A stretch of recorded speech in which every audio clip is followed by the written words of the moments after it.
was watching it uh, this time for this particular discussion, it became clearer to me what the film was trying to convey and showcase, because the portrait of a lady in cinema has for long been painted as the object of male desire, as the object of male gaze, or most commonly as as a man's beloved whose sole purpose in the movie is to give his character more strength, as opposed to having her own choice or agency. In neither of these cases does she have a choice or agency.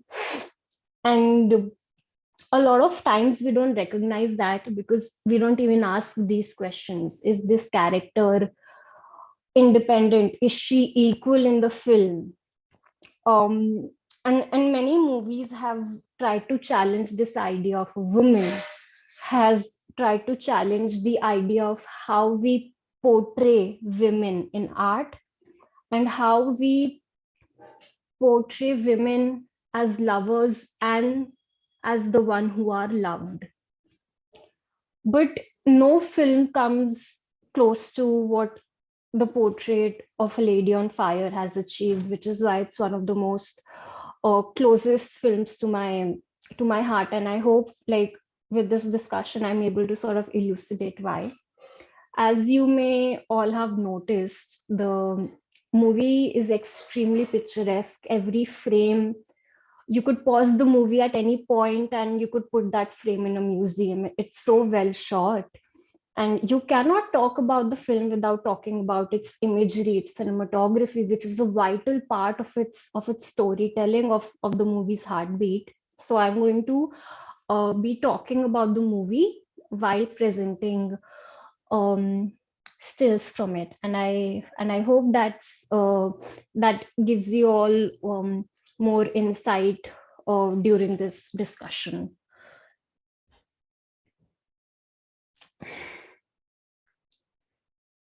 So we know the film starts with this particular painting where we see the portrait, and we're sort of wondering what this portrait is about. And as the film progresses and our artist or our painter is introduced, we sort of see a world that is very cold. There's a lot of use of blue and all these cold colors that make us feel very cold and isolated too. There is a lack of warmth.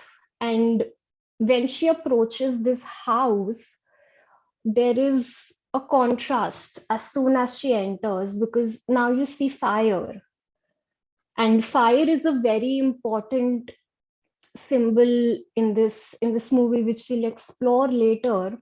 But I want to point this particular thing out to sort of highlight how the filmmaker Celine Sciamma has used fire from the very beginning to tie the movie together very well. And this particular frame is uh, very monumental to the film. It establishes, first of all, how the camera is going to look at women's bodies. Although she doesn't have a piece of clothing on, we don't feel like she's being sexualized or she's being glamorized in any way. In fact, her body feels as naked as her canvases. And together with the empty canvases, it feels like all of the things in this frame have a life on their own, when surrounded uh, around the fire. It's just such a such a beautiful frame. And then we realize, that we know she's a painter and she's here to paint the mistress of the house. And her work sort of becomes difficult when she realizes that there has been someone before her who's tried to do this work, and that person has failed at it. And again, if we see in this particular scene where she comes across the painting, the canvas sort of starts getting a life of its own, with the camera zooming into it. And then we see that the writer was never, the painter was actually never able to see the face of the subject that he was supposed to paint. And in this particular scene, we sort of understand why that happens. This I'm so sorry, my voice is echoing. Yeah, I've taken care of that. So right now we see a whole host of screenshots on the screen. Are you showing us that screen, or is it one by one? No, no, no, no, no, no, no. Oh my God, no. I have been showing you stills one by one. Are you not able to see them? No, what we can see is the entire folder, not the stills, as Tarakeshwar is saying. Yeah. Just a second. Yeah. Let me figure that out. I'm so sorry. Sure, sure.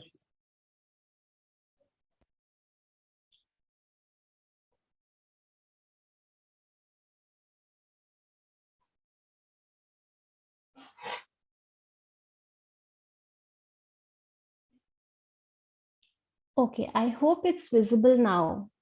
A proper still from the film. Yes, yes. Yes.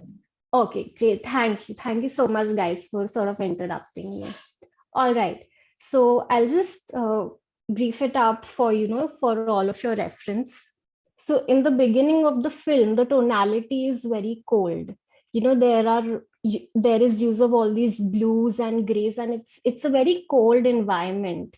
Even as she jumps into the water to save her canvas and walks towards the home, but once she approaches the home, right on the very entrance, we see fire right at the very entrance of the home, with which Celine Sciamma sort of establishes that it's going to be an integral um, part of the film. And here is what I was talking about. How it seems like an establishing shot for like the entire movie, because never in the movie, although there is a lot of nakedness, there's a lot of nudity, women's bodies are never sexualized. They are portrayed as they are, and women are portrayed very comfortable in the skin. And while she is naked in this particular frame, in this particular scene, her canvases are naked too. And it really feels like her alongside her empty canvases, which are drying right now, like she is, all of them have this life of their own. Moving forward, we sort of understand what's happening in the film, that she's here to paint this woman. And there was a person before her who tried, and he sort of failed very miserably at it when this painting is revealed, because he was never able to see her face. And that's when it becomes clear to us, when she talks to Heloise's mother, what went wrong, is that the tradition of painting a portrait is for the purpose of finding a suitor, for the purpose of getting married.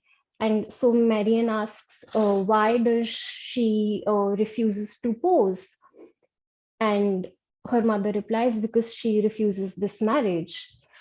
And later on in this very scene, her mother says that this painting came to this house before I came, and she was waiting for me, which is a very subtle yet precise way of putting how these idea of being a wife, of being a married woman, is sort of predetermined for a lot of women, especially in that particular period, and they are required to follow an image that is fixed in time for them.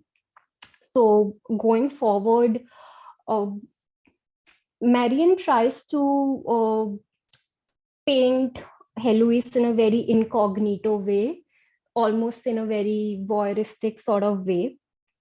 And it's it's also very interesting that before their first meet, Marion tries to get an idea about what happened to her sister. And I felt like this scene, which defined how her sister died, is very is very important to the film, because the maid, when she describes the particular jump from the cliff, she says, she was behind me and she vanished. I saw her broken body below. It was so matter of fact. There was no sensationalization to it. There was no glorification to it. It was just as it is. And you sort of see that you sort of realize that her uh, sister was not portrayed as a victim in this particular scene, but as someone who made the choice to jump. Because as the maid says that she did not even cry out. And similarly, in the very first meeting that Heloise and Marion have, Marianne is not able to get a proper look at her face because she's always walking behind, she's always lagging behind. But when she does get to see her for the first time, it's when Heloise is running. And this is again such a beautiful establishment in the film, because although we know that Heloise doesn't want to get married, and she doesn't have any choice but to get married, at the same time, for the first time, when we see her and when Heloise sees her, she's not a victim who's confined in these conventions. She's not someone who's oppressed. She's someone who desires to run away. She's someone who desires to escape all of this. And that's what we're defined by. We're not defined by the conventions around us, but we're defined by how we want to transcend these conventions. And I feel this movie reiterates that over and over again. The portrayal of women not as victims, but as living, breathing beings who have all of these desires. And throughout the film, there is one specific thing that keeps happening, is that when Marion tries to sort of observe Heloise, to paint her, she's doing so on a very literal level. She's very focused on the features. And while she's gazing at Heloise, Heloise is always gazing back at her, always. In every scene where there is observation happening, there is a mutual observation. So the entire dynamic of an artist and a muse is subverted here, because an artist is always the one who is directing the gaze. He's never the recipient of the gaze. But in this case, Marion also becomes the recipient of her subject's grace, who she's supposed to paint. And we see that happening continuously in the movie. Like I mentioned, she's very focused on her facial features. She's very focused on the literal sense of who Heloise is, and she's not trying to dig deeper. It's a very superficial way of approaching um, your subject. And finally, what happens is that even she sort of realizes that I am being observed, especially in this particular scene, when rather than Marion lagging behind Heloise, Heloise lags behind Marion, and she gazes at her very intensely, like you can see in this frame.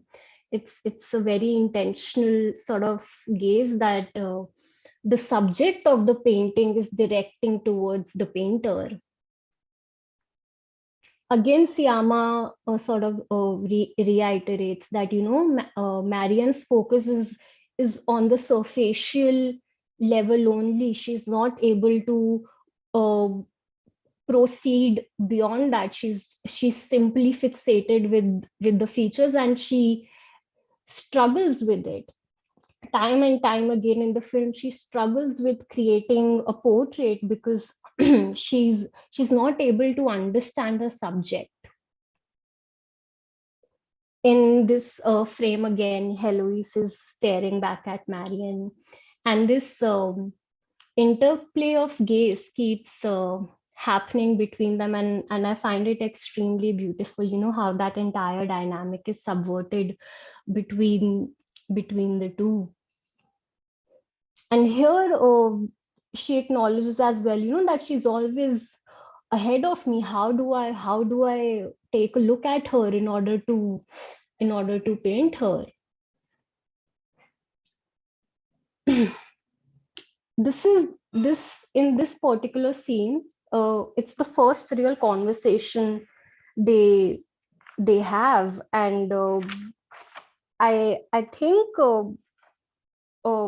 Marian is trying to push forward, and she's trying to sort of explore who this person is. So she asks Heloise about her sister, and Heloise's response is that you're the first person who's been unafraid to ask me that. And in this scene, in this frame, what's very interesting is that now they're side to side and they're watching each other eye to eye. There is nothing covert happening. They're equals in this frame. And in this particular scene, even Heloise mentions, that equality is a very pleasant feeling, and that's what we're witnessing here. There is no imbalance of power between the two. They're portrayed as equals here.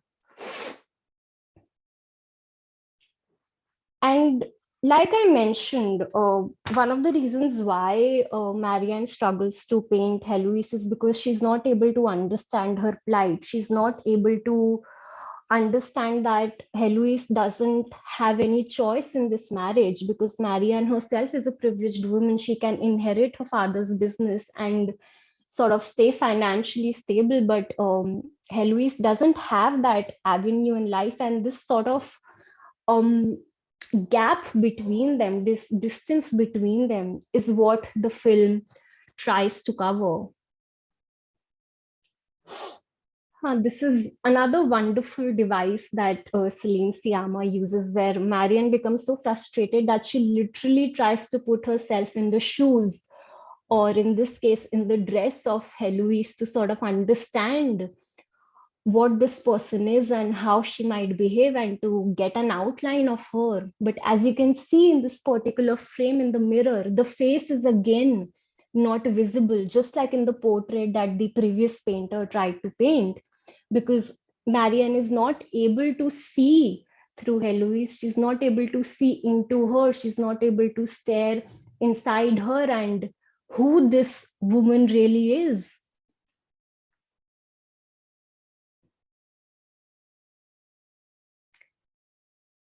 And in this particular conversation that they have, it's very amusing conversation, because they're talking about solitude, and if solitude is synonymous with freedom, and they're sort of at this point you kind of catch on that they've started flirting a bit with each other. And then the idea of music comes, that Heloise has never heard a live orchestra. And when they sit together again, they're equals in this frame. When they sit together, and this is Vivaldi's summer composition, by the way, that's played in the movie. Marian says that, the composition starts with an approaching storm. And I think the storm that is also approaching in the movie is the romance that is simmering between the two. So in that way, the underlying current of art and its connection with love is established here, that spark of love is established with this particular music. And as she plays the music, this connect is built between the two. But that soon dissolves away when Marion reiterates, that there is a lot of such music in Milan, and Heloise will get to enjoy a lot there, and that bridge that was being built between them, that distance, it again snaps back.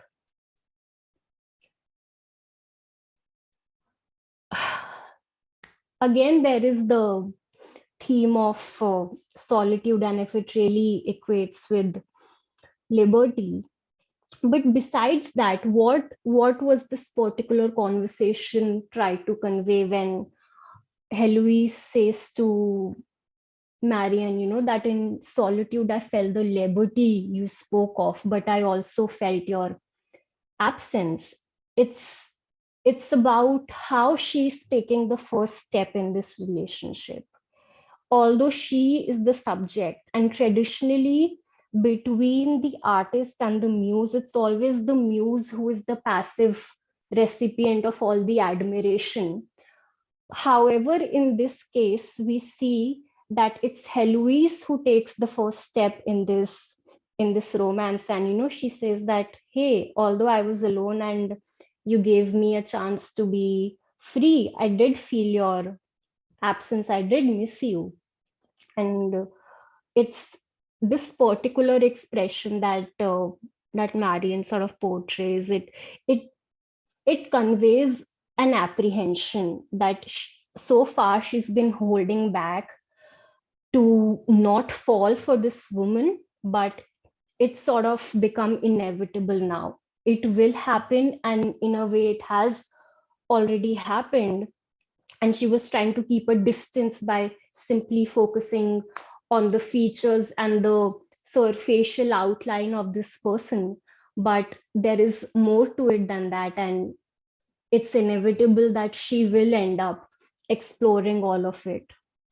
So when the first portrait gets ready, it's very clear that Marianne is very unsatisfied with it, and she tries to look at the portrait that the previous painter made, and she accidentally ends up setting fire to it right at the place where one's heart is supposed to be, which is why I brought up the frame in the beginning of the movie where the maid is standing at the door with the candle, because as per my understanding, the fire in this film signifies desire that we all feel. And in this scenario, Marion has literally set ablaze Heloise's heart, which is such a beautiful imagery to convey.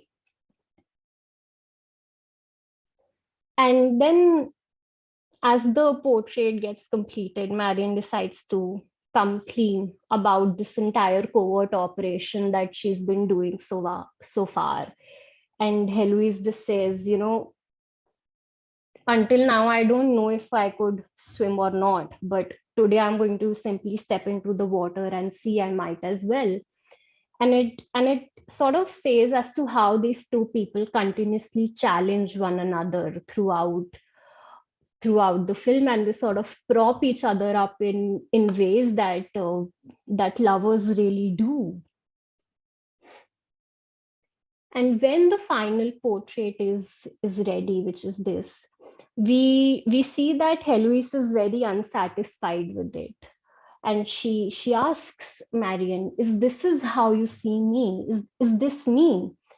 And Marion says that there are rules, conventions, ideas, and what's happened here is that she has boxed Heloise in those same conventions that are pushing her towards marriage, which is why Heloise's respond that there is no life in it, that there is no presence in it. I don't feel like it's portraying me at all, because you don't see me, you just see this outline of me. And that really frustrates Marianne, with the frustration which has been building throughout the film. And she spoils the portrait just like the painter before her did, and they decide to redo the entire thing. However, what's different this time is the mother, who has been the authority figure so far in the film, is going to be out of the equation, and these girls are going to be alone, which changes the entire dynamic in the movie and how these girls interact with each other without that authority figure being present to dictate them. Again, whenever there is any sort of nakedness or nudity in the movie, it's never sensualized, it's never sexualized, it's portrayed very matter of factly in this frame. And it uh, juxtaposes this particular thing with the maid getting pregnant, or the audience realizing, that she's pregnant.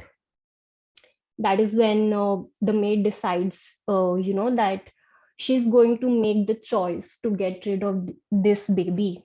And the girls support her choice, they encourage this choice, and they help her to sort of induce a miscarriage. But more than that, what this um, particular plot point does is that it brings these women together. And from here on in the film, a sense of community, a sense of partnership builds between these three.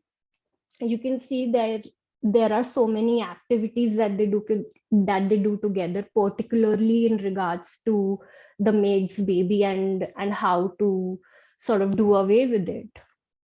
They play cards, and again, like, the frames continuously reiterate that these women have developed a kinship that that's very precious to them now.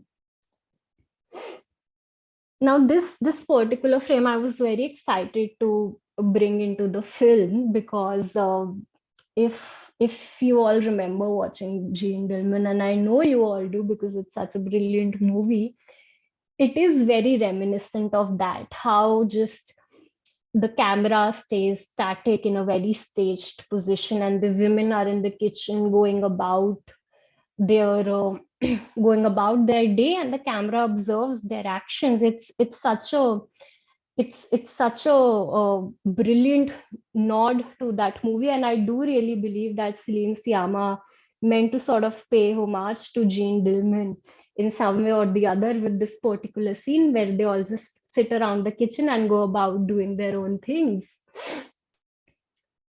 And again, they try to do away with this baby, and they're just not able to figure out how. But while all of this is happening, a romance is developing, or it is heightening between Marianne and Heloise. And why that happens is because Marianne finally decides to let go of these conventions and ideas of art and of love that she's had so far.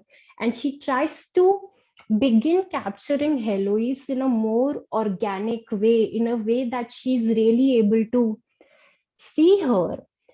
And she starts doing this while Heloise is asleep, and she has no say over it. But Celine Sciamma then again sort of spins this entire thing where Heloise wakes up and she willingly posts for Marianne and sort of gives her consent, and reiterates her agency as the subject, and looks back at Marianne and says that, hey, I see you painting me too.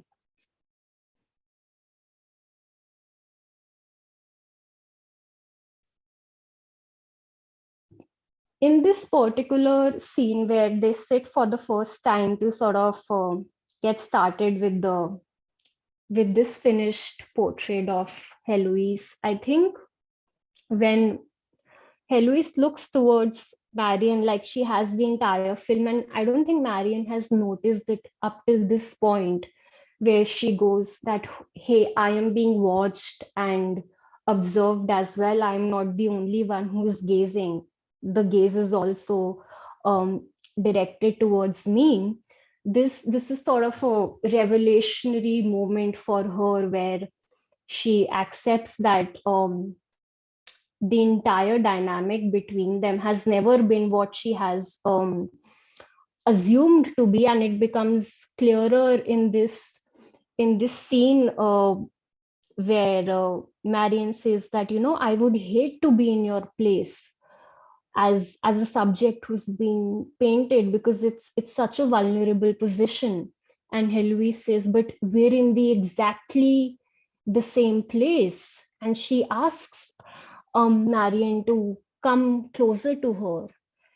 And as Marion steps into the frame, this is the first time that in this particular setting, they are in the same frame together while Heloise is being painted. And Heloise questions that, if you are looking at me, then who am I looking at? And again, the entire idea of what gaze entails and how it works mutually when two people are in a love, or are engaging in a romance, or even in an artistic pursuit that is equal. That's how it looks, that they're exchanging a mutual gaze towards each other, and that both of them are seeing each other. And she goes on to, you know, point out all of these body language habits that Marion has, just like Marion pointed out Heloise's habits and all these um, you know, little idiosyncrasies before. And in this particular frame, once Heloise has sort of made her point and she sort of reasserted, you know, that she's not a passive subject in the relationship between the two, the camera for the first time in the movie sort of shows us Marion from Heloise's perspective. It shows us that Heloise is the one who's looking at Marion, and not the other way around. And eventually, you know, one of the points of contention for Marion has been that she hasn't been able to make Heloise smile, but when she talks about how she paints men in secret, Heloise finally breaks a smile, which I believe was the final uh, ingredient needed for their portrait. And going forward in the film, the analogy of Eurydice and Orpheus is introduced, and the comparison between the lover's choice and the poet's choice. And this is where Heloise steps up and says, perhaps she was the one who made that choice and asked him to turn around, and it wasn't him who was calling the shots. So again, the entire reassessment of what it is to engage in a relationship with someone, and how women for eons have been sort of portrayed as subservient and passive recipients of gaze, but they do have the agency to make choice. It's just that we don't portray that in films a lot. Now we come to the bonfire scene, and I'm sure you guys don't need me to speak about it, because the scene speaks for itself. It's the energy in the scene is so palpable, with all the women singing, and it's just such a dynamic scene that really sets itself into your bones, and you can feel like your heart vibrating as these women sing. But for me, this is the most defining moment of the film, where sort of Heloise is smiling at Marion and Marion is looking at her, because that's when you realize that Marion has grown as an artist, and she's really as an artist and a lover, and she's able to see Heloise for who she is, and she's able to sort of dig deep into her soul, and just just just this sort of look that Heloise is giving to her, and the acknowledgement that she receives back in this scene is so beautiful, because what would one not give to be seen like that, to be looked at like that, with such mutual admiration, with such respect. And again, the use of fire as a symbol for desire is very apparent here, when the romance between the two is sort of set in stone and it's solidified in a way. Now we come to one of uh, one of the recurring motifs in all romance movies, is the first kiss that the lovers share. And in this film, Celine Sciamma made a conscious choice that both the characters wear a scarf over their mouths, because what happens usually in a heteronormative setting is that the two people just come in together for a kiss, but you never really know whether they are giving consent or not. But because in this scene they have covered their mouths with the scarf, and they sort of remove their scarves and then close in, you realize that they are making an active choice, and they are giving consent for the other person to kiss them, which was a very conscious decision that was made in the movie. And again, the analogy of Eurydice and Orpheus is brought up again in the movie, where Heloise realizes, that her time with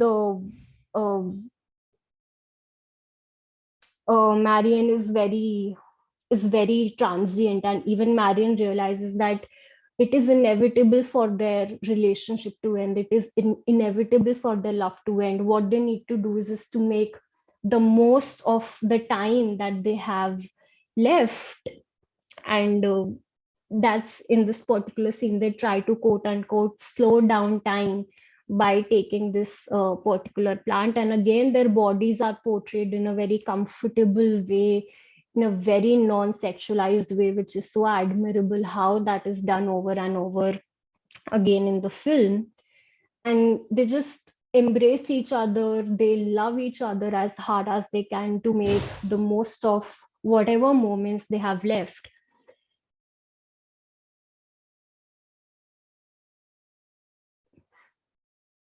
And when we come to this particular abortion scene, I think uh, Marion is evidently disturbed by it, and it's Heloise who says, that you need to look.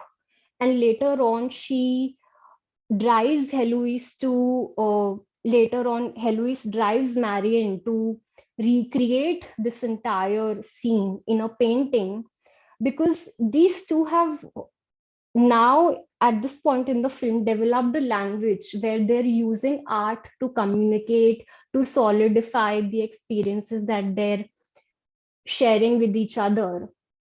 So when the event arises that their relationship has to end and the mother comes, they decide to finish the painting, the labor of their love that they have put so forth, to sort of immortalize their love in that.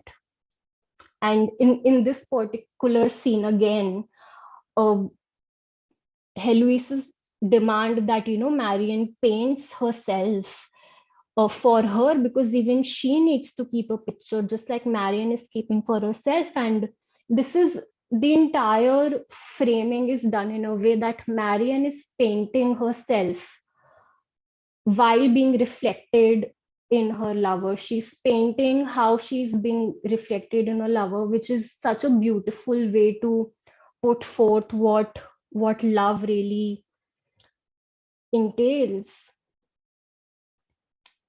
And when it comes the time for them to say goodbye. Heloise is just like, she said that Eurydice made the choice to ask her to turn around.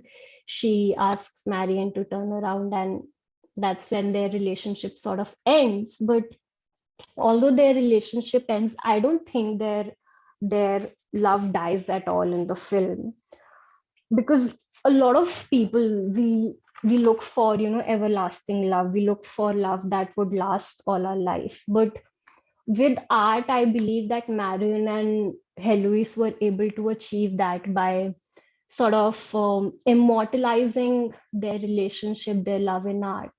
Just like Marion does it with her painting, where she portrays the final goodbye, so does Heloise by giving a nod to the page number where Marion painted herself. And that's when you sort of realize, that art is a vessel for love, and love is also a, a vessel for art. And even the use of music is so clever. Again, Vivaldi's Summer jumps into the film, and it's their song. Every relationship has a song, and it's their song. And Heloise finally listens to it in an orchestra like she's always wanted to, and she's just overflown with uh, desire, with grief. And it just goes on to say that, be it music or be it painting, they have used art and they have used love as a space where equality and freedom is possible by expressing your desires. And I believe the movie has conveyed that beautifully by the journey of these characters, by bringing these two characters together. And like Eloise says, by uh, portraying lovers who are inventing something through art. With that, I open the discussion up for everyone else. I know I've taken up a lot of time, and if it were up to me, I would take more time to speak more and more about this film. But I'm also excited to hear what you all have to say about the movie and how it made you feel in particular. Thank you very much, Saundarya, for this very patient taking us through the film. Through these stills, it was almost like watching the film all over again with you. But also, very interestingly, the narrative that you wove and really asked us to see things that we may generally have missed in a moving image, quick kind of viewing of the film. This Yeah. really helped to arrest the flow and to meditate on the frames, to look at the shots, to look at parallels, to look at many things that are happening within and between frames as well. So thanks so much for this. The film is open for discussion, and so is Saundarya's presentation. Anyone who wants to come in at this point, most welcome.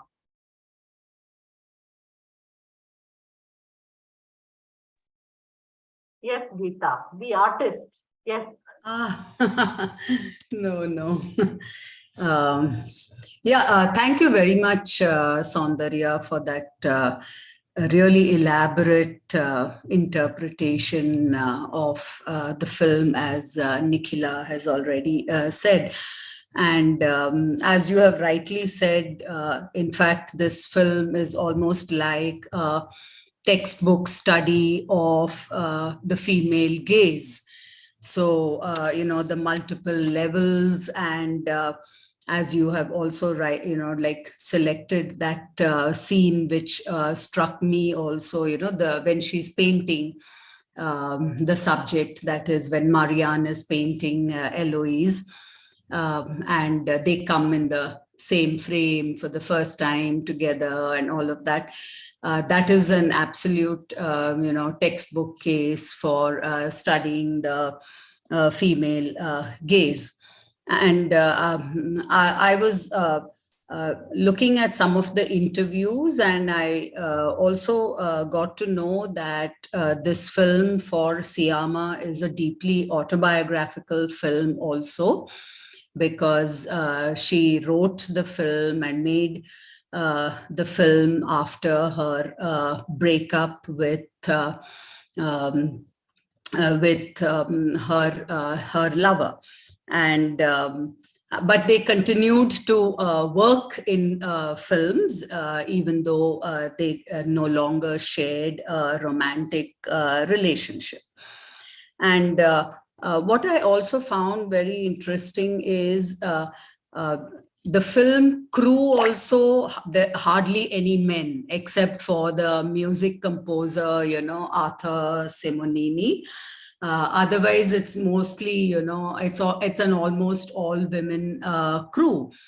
And the film also, of course, has just these 4 women characters, out of which the mother has a very small role. So it's mostly Sophie, Marianne, and Eloise. But that does not mean that there is no patriarchy in the film. It is still, very much there. We know that they are bound by the conventions of marriage. This girl has to get married, and then and how the marriage will take place only after the man approves of the portrait, and therefore the portrait comes into question here. So so patriarchy is, very much there. It's not really absent in the narrative. And also, I had put down in my some of the things I had put down in my notes. You have already, spoken about very eloquently. There's no need for me to repeat that. And I also liked the use of, the sound design of the film. I thought was really remarkable. Because, except for the Vivaldi number that is there is no background score as such. And there is, the diegetic sounds are so meaningful, the scratching sound of the pencil on the paper.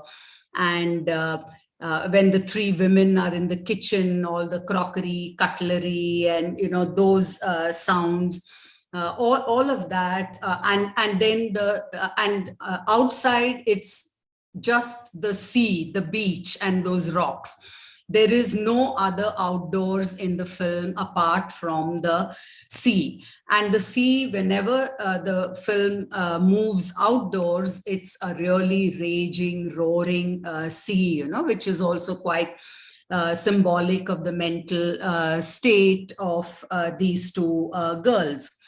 And yeah, female bonding, sisterhood, all of that you have spoken about very well. And yes, and the use of color. That was also something which I really liked, Marianne in her deep maroon dress, which is, which can be associated with desire and passion. And Eloise wears just 2 colors, blue. And then when she's posing as the subject of the painting, she's in that lovely bottle green color. And Sophie, of course, is mostly in white and beige and all of that. So the use of color was also something that was quite spectacular for me. And yeah, and I also liked the way that spectral figure of Eloise was shot, in the white dress. And I think that as the unattainable, that spectral figure represented the unattainable Eloise, even though they had come out to each other and all of that, yet ultimately she is unattainable. So in that sense, she's like a ghost, something from her past. And she's talking about this in her art class. So it's like, it's like recalling a ghost from the past, kind of thing. So these are some of the things that struck me about the film. Thanks very much, Geeta, for all those insightful comments. Saundarya, do you want to respond? Okay, she says spoken so eloquently. Wonderful. Anyone else would like to come in at this point? While Tarakeshwar and Sridhar gather their thoughts, I was just thinking of a couple of things, Saundarya. One is, of course, this reference to Orpheus and Eurydice, or whatever, however it's pronounced, that comes up again and again in the film. So at one point, the two of them talk about the significance of this, and I think it's Marianne who says that maybe Orpheus looked back, almost intentionally or something like that. And then Helios says maybe, she might have called out or something, so he might have. So I think that conversation is can be interpreted at so many levels. I was also connecting that conversation to horizons of heterosexuality, within which this love is framed. One of the recurring images as Marianne turns to look back is this. I think she's in a bridal outfit. She kind of imagines her in a bridal outfit. So in a way, and then there is this whole mysterious, somewhat packed conversation that the two of them have about guilt and how judging each other and kind of imputing guilt, should she resist, and so on. So there is this specter of heterosexuality, this understanding that this is going to be her destiny, and it is within this, and of course this whole myth of Orpheus and Eurydice that keeps coming up once or twice in the film. So it's the language of heterosexuality, but not quite. But it's certainly framed against what will be her destiny, and the impossibility of this relationship, which certainly could not be articulated, frontalized at that point in time, but maybe as she recalls it in the classroom later, it's kind of visualized for us. So I was just thinking of the way in which this relationship is set against the backdrop and the destiny that is set for Helios, and the marriage, and probably the child, and the weeping that, how do we interpret that in the last scene? Which is weeping for herself, but weeping for something that has been unique, and that has lived on.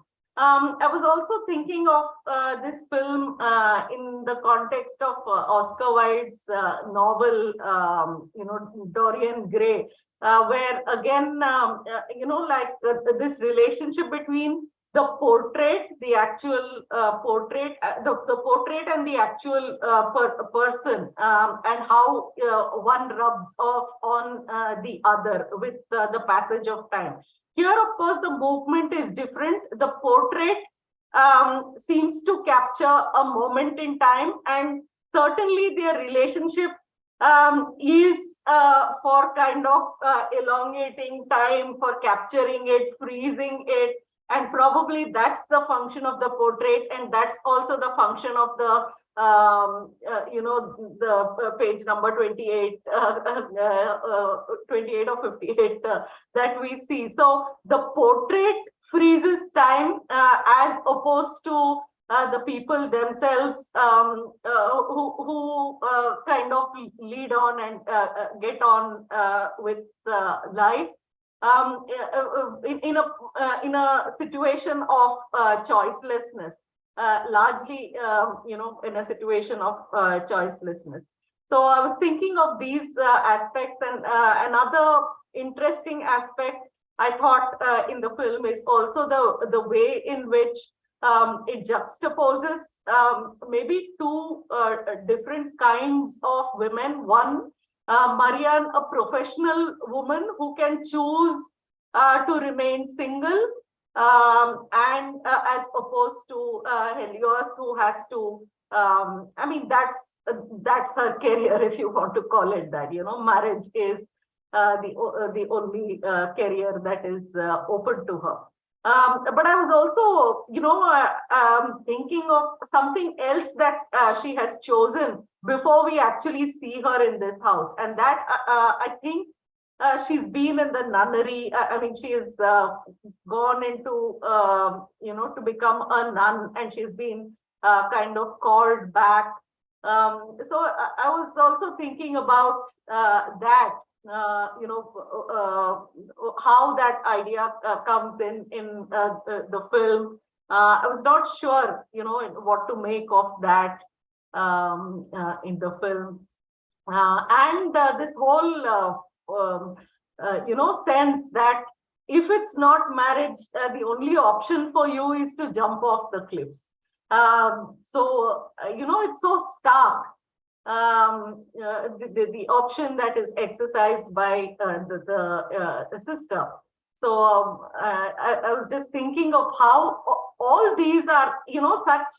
I mean, there's nothing elaborated. There's no need to kind of go on about it. But these are the options that are laid out. Yes, jump off the cliff or become a nun. But in this case, she can't even pursue that, though she seemed happier doing that. She has to come back and fulfill another responsibility, and that is to marry as her mother would have it. So I was thinking of all these aspects, kind of fragmented, but but it's a great film. Thanks for asking us. I'd watched it earlier, but it was, completely different watching it now for this purpose. Thank you so much, Saundarya. Anyone else? We aren't too many. So Sridhar, do you want to come in? Tarakeshwar, Sridhar?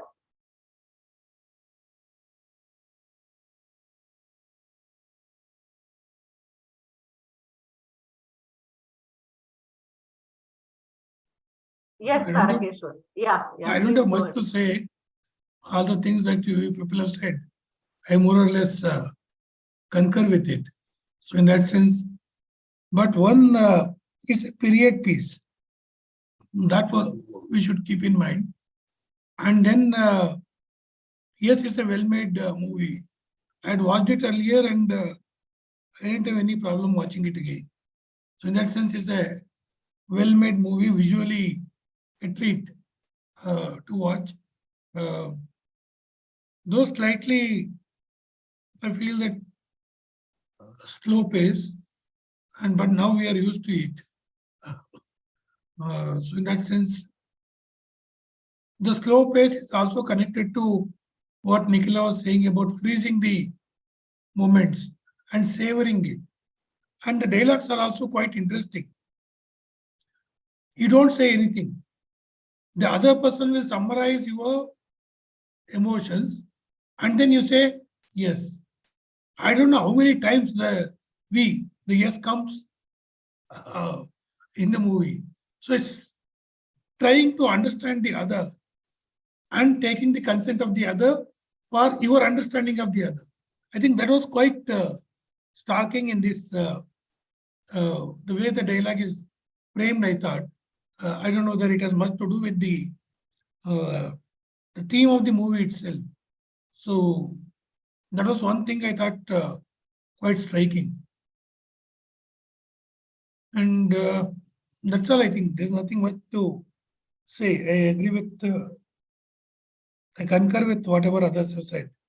Thank you. Okay. Sridhar, any thoughts on the film? I don't want to ruin the moment. No, you won't. Please go ahead. No.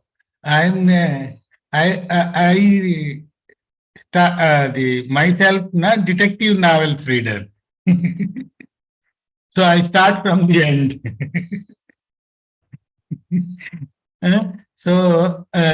You did not also speak anything about the ending part of it. The where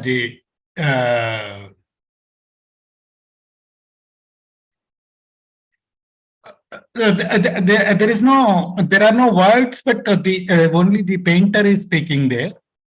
So I was wondering, is it not,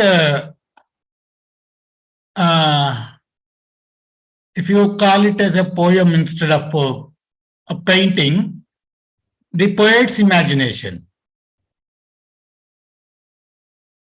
So there is not much mutuality one could see. It's a one-side story. I don't know. This is my second time watching, because when I opened the film, first frame itself, I felt that I have watched it before. So I do not know whether as part of this TFO or not, but I got that feeling.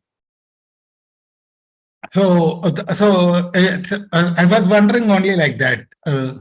So all predictable and everything like a smooth, all that. It looks like it's a one-sided story than a mutual. So if another version is there, then we will see something else. I think I tried to make my point.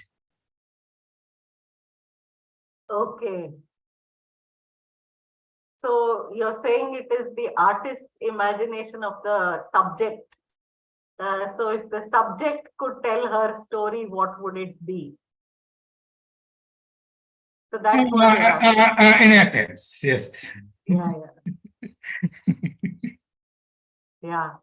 So if the muse were to tell her story, what would it be? So would it be different now that it is from the point of view of the poet? And Sridhar, we have not watched it as part of TFO, but a lot of people watched this film during the pandemic because it had gone on to the OTT platforms and there's quite a lot of discussion of the film. So yes, we haven't watched it yet. Pandemic is not over. Yes, that's true. Yes. So we watched it during the lockdown, to be more precise. Yes, but not as part of TFO. Yeah. So anything to respond, Saundarya, to any of these comments? Yeah, I've made a few notes in case I forget. So Geeta mentioned about the sound design, how that's very specifically curated for the film. And what happened was, because there was no music, there are only three instances where the music is in the end, then in the middle around the bonfire when the women are singing, and in the start of the film where Marion plays the piano. Apart from that, they had to create a sort of a sense of lyricality and rhythm in the movie. So whatever movements were there in the film, be it the characters walking or the stroke of the brush or anything. Everything was rehearsed. If they have to walk, they used to count the steps, that okay, we're walking 7 steps. And if 7 steps are not working for the film's rhythm, then they had to walk 8 steps. So they were very specific about ensuring that even though there is no music, all the other sound design has a rhythm to it. Um, uh, Secondly, about the convent and how that connection is to the film and why that thing was there in the movie at all. uh, in that particular conversation that they have, at the end, Eloise mentions to Marianne, that she's not able to understand her. And why that happens is because although for us who are outsiders to convent and who have a life outside the convent, for us it's a very oppressive place. But for a person like Eloise, whose home is sort of oppressive, she finds the sense of equality in the convent. As she mentioned in the film, that equality is a pleasant feeling, and there you have a library, you get to hear music. So the convent sort of becomes the place for her where she can give some sort of give some sort of outlet to her desires, and where she can locate equality, as opposed to inside her family where it's all marriage, marriage, marriage. um Secondly, thirdly, that scene, the abortion scene, where beside the maid the baby is there, and he's sort of crying and holding her hand. I wanted to talk about that scene during I was speaking, but because of paucity of time, I didn't. But I'll just briefly convey my interpretation of it. So, a lot of times the argument against abortion is that it's an anti-life thing, the opposition between pro-life and pro-choice. But in that particular scene, while the maid is getting rid of a baby and while there is a baby beside her, what is actually being shown is that she's not anti-life, she's not pushing away life, she's not smothering life, she's sort of embracing it. Because at the end, it is her life and it is her choice, and it is about what she does with her body. And even though a lot of people may feel that like the practice of abortion is against life, the presence of the baby alongside the maid sort of ensures that the entire practice is not evilized in the movie. I feel like there is some sort of portrayal that the maid is embracing life in its purest form, and it's about the choice that she's making and her own agency. So that is how I interpreted that particular scene. Lastly, about the slow pace of the movie and the last scene of the film, I'll sort of try to tie that together in one communication. So in film theory, it's often discussed that the way movies are structured is akin to a male orgasm. There is a build up, there is a climax, and then there is relief after that.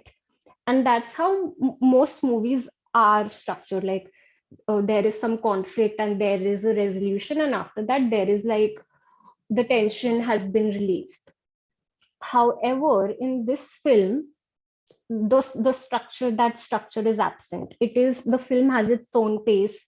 It doesn't care about the 3-act storytelling structure at all. It's just going about uh, the characters' journeys and their relationship. And rather than there being a climax um at the end, there being a build up at the end, and then the tension being relieved, what we see is that the build up keeps building on, with Vivaldi's composition playing and Eloise just crying and all of her feelings pouring out. The build up is just incessant. In that sense, I do believe that the film was questioning the structure of how movies are made and how that structure is very male centric. So that's what I have to say about the pace of the film. And I know, like, we're trying to sort of come to an understanding of what that last scene meant, but as I mentioned before, these two women, they used art as a vessel to immortalize their love, to solidify their love, and that particular composition was very personal to them. So when Eloise finally hears it in an orchestra, she realizes that even though her life is not what she wanted to be, and even though she did not have a say in the life she's leading right now, there is always art that you can reach out to.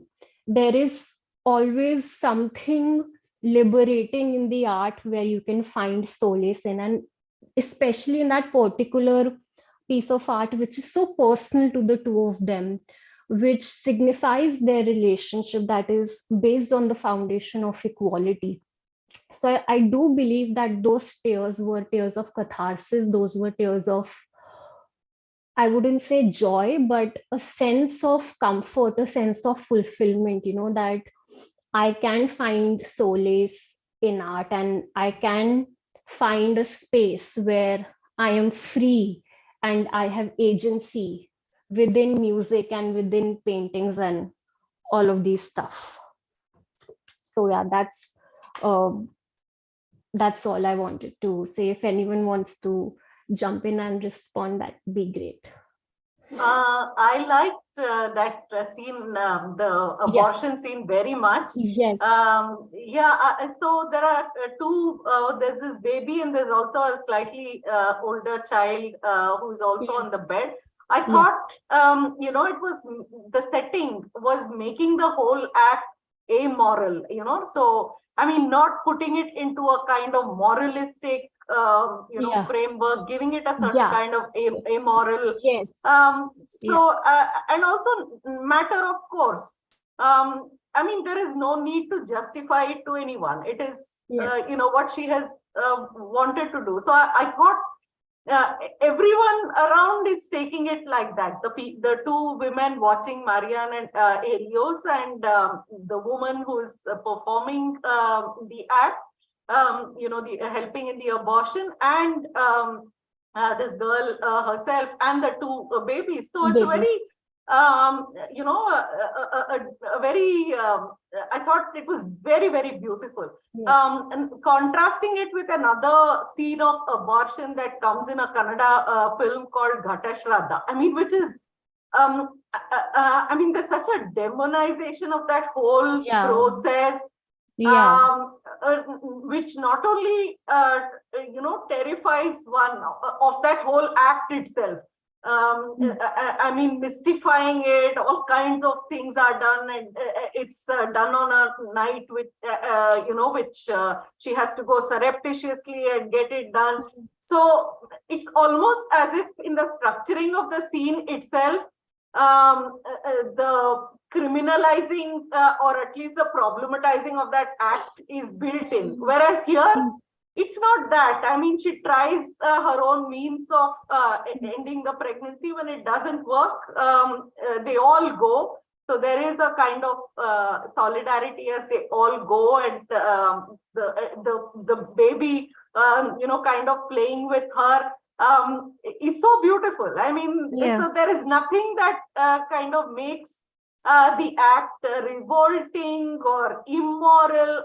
With that scene, I think it's a very, very different way of looking at the act itself. I liked it very much in the film. I thought, Anyone else who wants to say anything? Yes, Tarakeshwar, please. Just to add to what Nikhila said about the abortion scene, and the boy playing with her during the entire process gave it a different shift altogether. So in that sense, that stands out.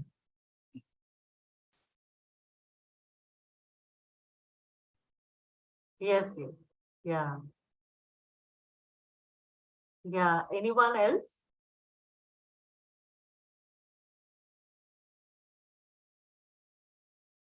Okay. Any last words, Saundarya? Anything about the film that you would like to say about the film or Yeah. anything else?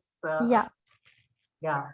Uh, Someone had oh yeah, you had mentioned, that is that the only option apart from getting married, like jump off a cliff. And that made me, so I recently finished reading this book by Toni Morrison, Beloved. And even in that book, death is sort of considered an escape, is sort of considered a passage to freedom, because you cannot have freedom in life.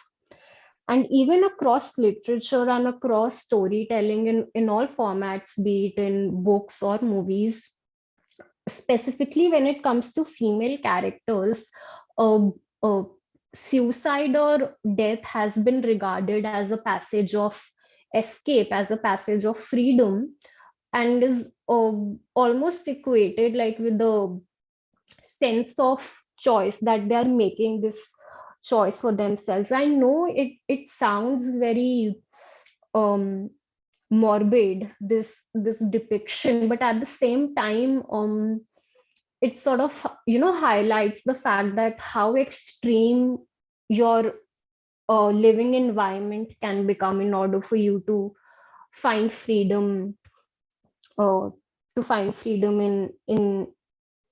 in death. And which is where Celine Sciamma sort of gives an alternative route, that you can find freedom in art, you can find comfort in art. And it's one of the reasons why I wanted to sort of discuss Portrait of a Lady on Fire, is for the obvious reasons. It talks a lot about female gaze, it talks a lot about the role of women in art, but I think it talks about the role of love at large, and how we can uh, love one another better in a romantic setting or not, how we can really try to see each other better and really try to understand each other better. And in that sense, I do believe that uh, it's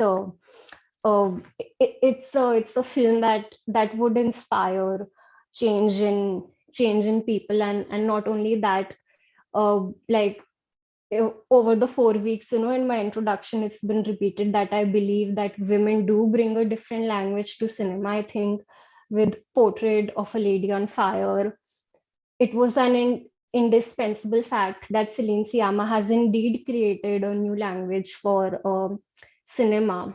And if you all get an opportunity to watch uh, Pakistan's entry to for Oscars this year, Joyland, the same sort of visual language is also in Joyland. It pays a homage to Portrait of a Lady on a Fire in many ways. I don't know if that's intentional or not, but the similarities are very uh, are very evident.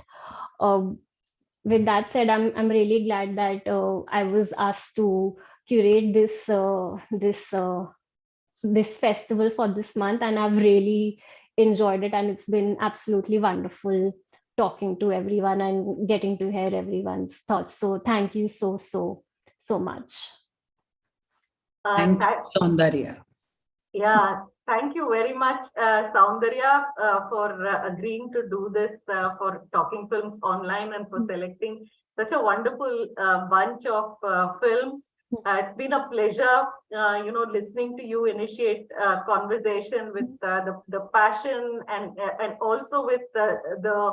I think there's a certain kind of deep reading of these films, probably which is because you have lived with these films for a while and thought about them quite a bit. So really enjoyed your insights into all the films. Thank you for your time. And thanks everyone for joining this Women's Cinema Can I Festival. say one word? Yes, sure, Sridhar. Please go ahead. The reason I asked this, I enjoyed all the film's narration, very beautiful. But in the poetry or literature, more than reflection, it gives refraction. Yeah. People we think that films also a reflection, but it's many a time it's refraction also. We have some two poets in Telugu. One who is called Chalam, who is a feminist, who got a feminist tag 100 years back itself. So, in all his novels, whatever relations people may have, which breaks with the tradition and which seeks freedom and which seeks lots of the liberatory potential. But what happens is towards the end, he has written some 100 plus novels. In all that, the lover will be killed or missing. So there one of the understanding is that every time the women character either enters into a relation with a non-Brahmin caste or non-Hindu caste. That's why the female character is either killed or erased or missing. So no, there is a caste angle here also. Why can't we read it in this? There is a class, there is a caste, many other hierarchies. Another is one more poet is there who has written for almost 30-40 years. Now also it's also celebrating 100 years or plus. So he has written about one imaginary character called Enki, and they became eternal because he didn't reveal who is she or who is he. So whenever rather he said that whenever people ask me about who is Enki, I'll show it the light and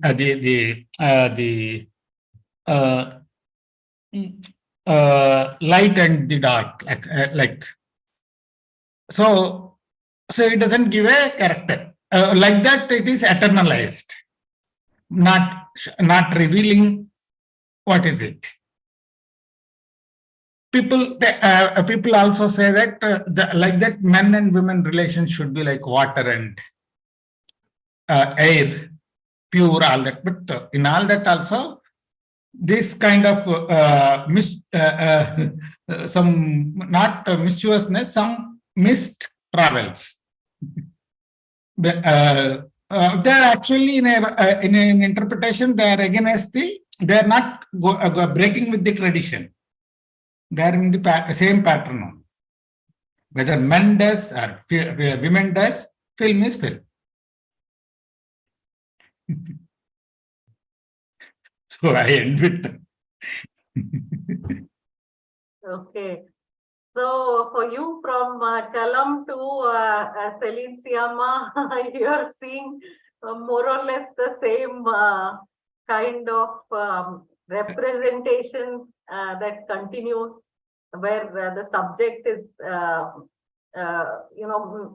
is more like the object. So does not come alive. Rather, it is the poet's, in this case, the painter's imagination. So maybe we'll come across a film where this is not so. No, Dalit and the atrocities discourse is there. Na? When victims become killers, what will happen? Yeah. So, except that Elios here is hardly a victim. in Why we fact, are reading? We are reading from only poet's point of view, not the. See, No, I can write anything from my imagination. no, she is okay. neither a victim nor anything else. But No, yes, it is no, it is point of beautifully view of the done. narration. A film is beautifully done, no doubt. But I'm throwing something else. Yeah, picking holes. No, the point of view of narration, yes, it is from the artist point of view. So what we get of the other person is also through our narration. So in that sense, yes. But it doesn't mean that she is a victim or she is No, something else. we are not judging. We are not judging, passing anything. So to explain that how if an author has to speak about his own poetry or writing, what do they say? No, I think the question now is instead of this kind of first person narration of a character, if it was an omnipresent narrator, then it would have been different. So why this first person narration was chosen and what impact it has on the theme for the audience is something that is worth thinking. Well, the narrative voice may be first person, but what is what is told may be first person, but what is shown is omniscient narration. Yeah, exactly. I was just going to come. No, are there Yeah, scenes where especially the way the shots are set up and the way Eliois, shows, exercises power over the artist, over Marianne by kind of, equalizing the relationship by saying, if you can read my gestures, I can also read yours. So, so it's not, all an these scenes are narrated where this character is present. So we have no access to incidents where this character is not present.